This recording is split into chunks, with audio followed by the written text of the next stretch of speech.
kai jaunoji Kėžių kaimo gyventoja Ingrida Kraštytė dar tik mokėsi pardavėjo profesijos Kupiškio miesto žemės ūkio mokykloje, ten pat gretimai ir statybininkų mokėsi toks vienas vaikinas Usūrinis, kurio pati Ingrida tikrai labai neapkentė.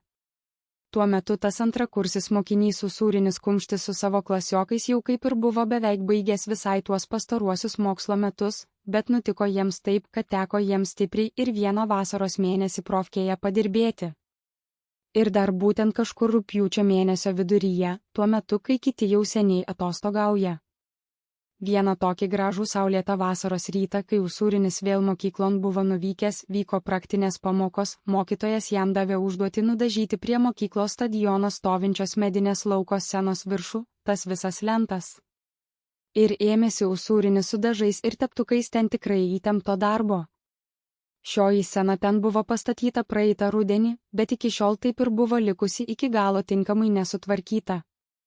Nors ten lauke ir plieskė saulė, nors buvo sunku karštoje atokaitoje dirbti, bet šis mokinys vis tiek plušo su dažais labai sąžiningai, užsilipęs ant viršaus dažė tas lentas, o tuoj po pietų jį čia ir aplankė atėję jo darbo pasižiūrėti klasiokai, Šakas ir šlykštusis Marėkas.